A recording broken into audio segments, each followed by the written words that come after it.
My oil paints take 3 or 4 days to dry on my palette. There's actually an easy hack to extend that drying time, just to put your oil paints in the freezer. Most household freezers are set above the freezing point of oil paint, so your paints actually don't freeze. Instead, you slow down the rate of oxidization, which is the process in which oil paints dry. If you can't get back to your palette within a week, you won't waste any paint.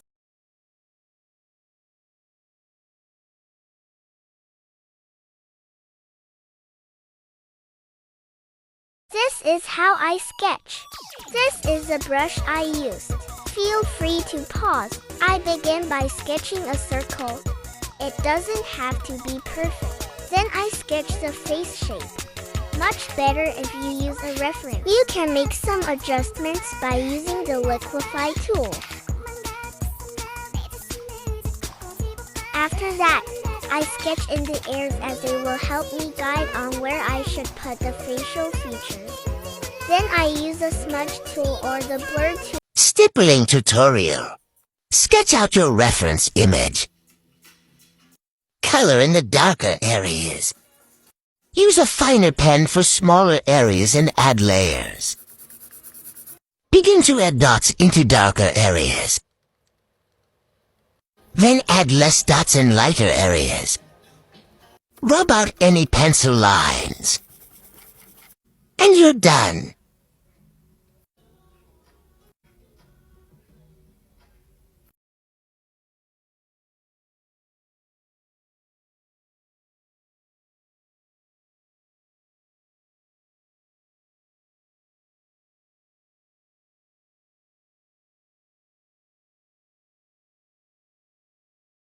Here's a tutorial on how I draw feminine bodies. Keep in mind there are many different body types. That means the use of different shapes. For this one, I'll be drawing a slender figure, so more squares would be used. How I draw like this. First, I draw a circle and chin. Now, I draw eye sockets. Here's a small tutorial on a recent piece I've created.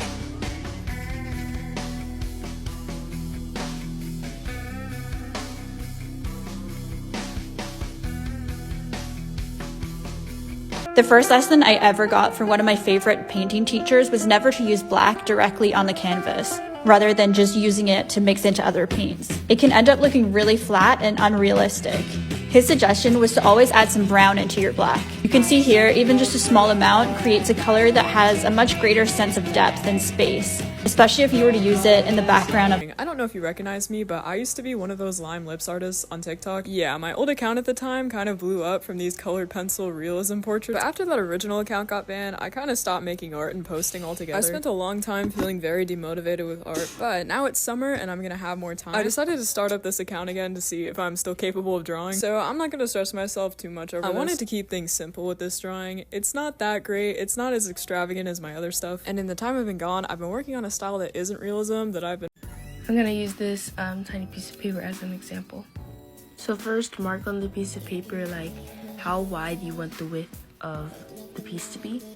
This also determines how big your spikes are gonna be. Next, you're gonna cut these diagonal lines that stop at the line you drew, and you're gonna do this at both sides of the paper.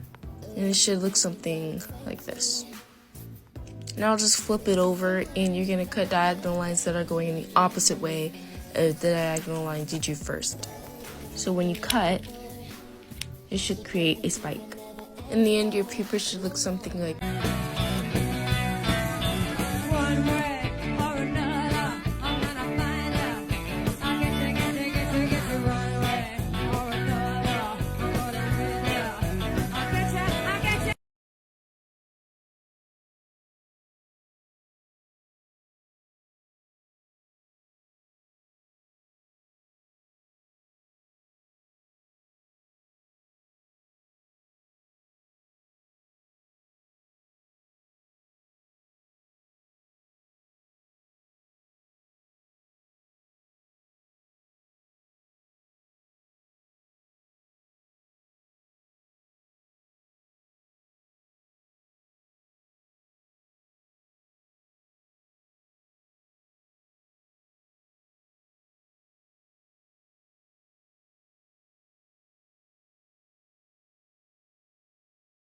Have you ever been to an art store and just felt overwhelmed by choice, so you just pick the colors that you like? I think every artist has been there, but here's a little tip. Next time, check the paint tube label to see how many pigments have been used in that color. You can tell by how many of these little pigment codes are on the label, and prioritize the colors that have only one pigment. Single pigment colors are almost always a better choice. They're just more pure and chromatic than any premixed paint color. It's kind of like getting pure basic spices for cooking rather than buying some kind of pre-mixed spice blend. Pre-mixed paint colors can be convenient, but if you're overwhelmed by choice, it's just better to go with the basics.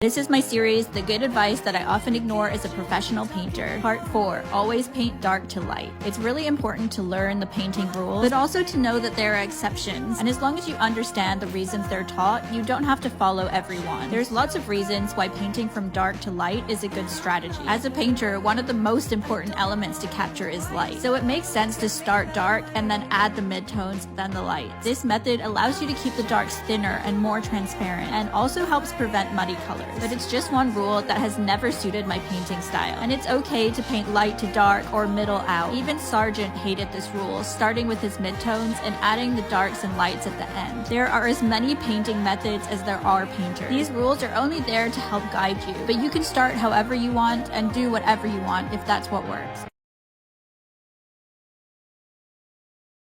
Here are the biggest surprises about oil painting for beginners. That oil paint isn't inherently more toxic or smelly than other types of paint. A lot of this myth comes from the harmful pigments or solvents artists used in the past. It all depends on the additives you choose to paint with. That artists don't choose their paint colors just because of its color. Every pigment is different, so every color has its own transparency, texture, and other qualities. That rags or paper towels soaked in oil medium can spontaneously combust. If you're gonna try oil painting, rag safety is really important. I have a few other videos on this if you want to check them out, but it's important that they dry flat and in a fire-safe metal bin.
Resta apenas um competidor. $5 milhões estão em jogo. E nos resta tão pouco tempo do final.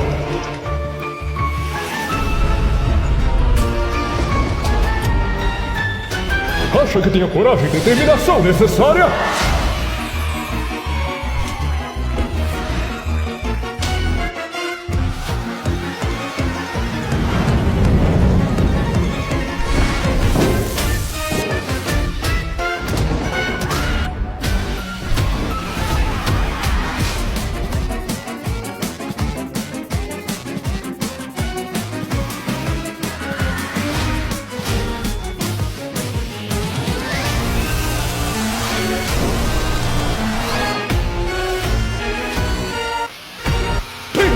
Onde anda? Já está preparado para regrar? Levanta! O que está fazendo?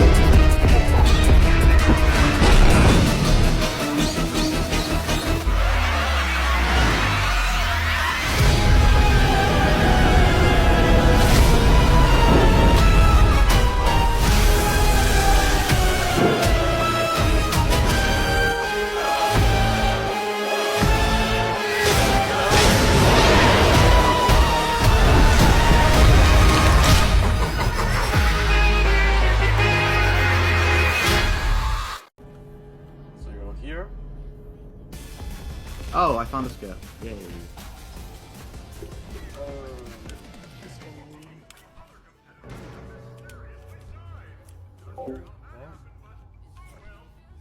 Okay, well, obviously, I gotta be better.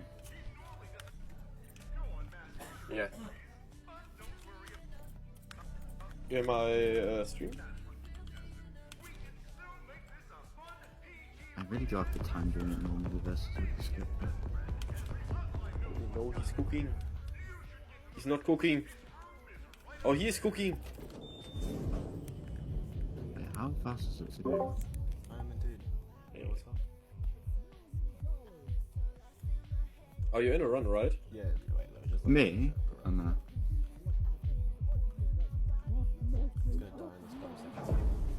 Why does Frankie go straight through there? That's ridiculous.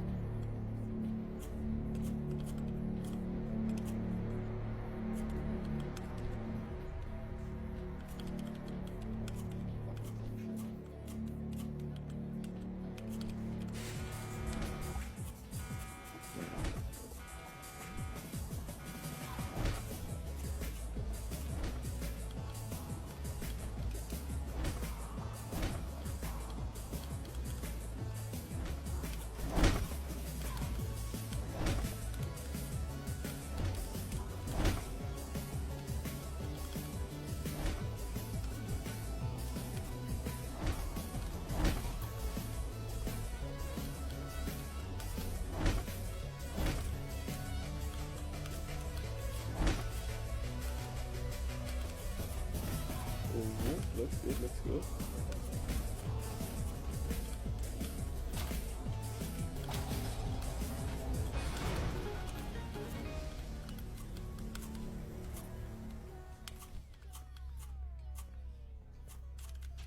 Doesn't look bad, that's for sure, right?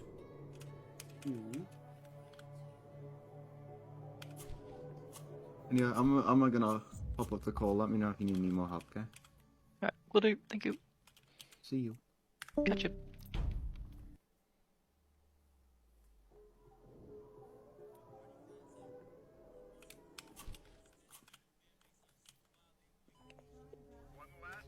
Huh?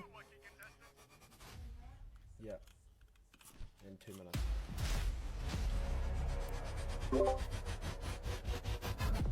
Wait, did you miss? One timer, please. Did you miss?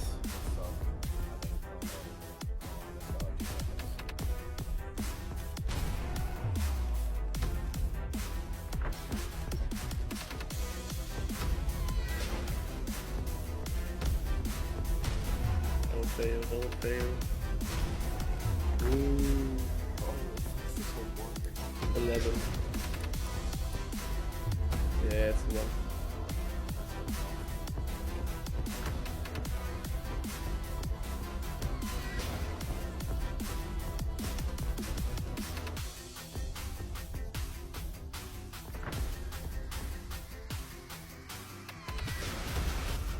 Oh, you wanna watch while you're waiting?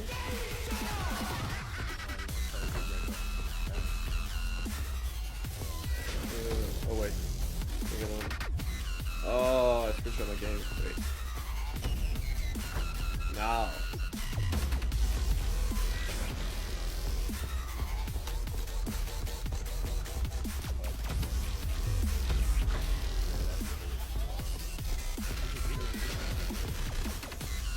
I don't know, my game loads faster when I jump left, so I don't need to pause.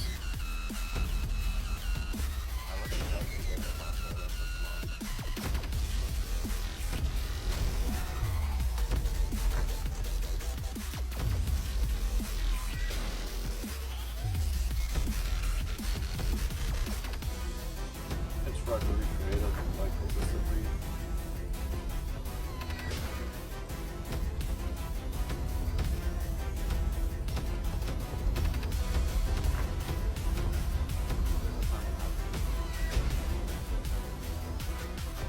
Hell yeah.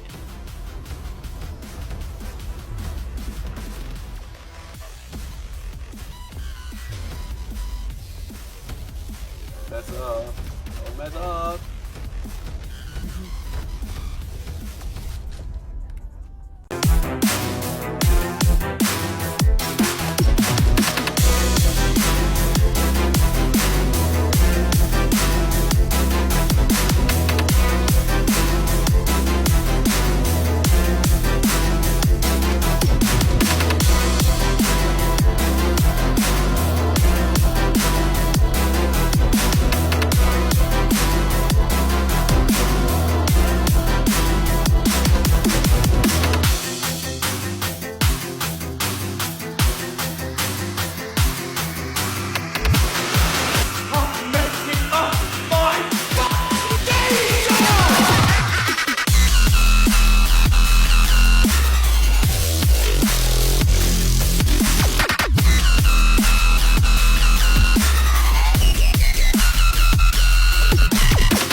I don't know if you've spent a lot of time on art talk lately, but there's lots of videos busting the myth that red, yellow, and blue are the primary colors. But I want to talk about something that isn't often discussed, and that is when you're armed with the knowledge that cyan, yellow, and magenta are the truest primaries for painting, what do you actually go out and buy? And why aren't their colors simply named cyan, yellow, and magenta? You usually find these names in cheaper paints, when they're usually an impure mix of pigments like phthalo blue and white. But in reality, no true CMY colors exist in a form we can buy as paint. So when people talk about using these colors, they really mean the closest approximate colors you can get. Modern pigments like phthalo blue red shade, azo yellow medium, and quinacridone magenta come the closest. But there is choice. Some artists use permanent rose or cadmium yellows, and I've seen different paint brands suggest different pigments as their CMY primaries.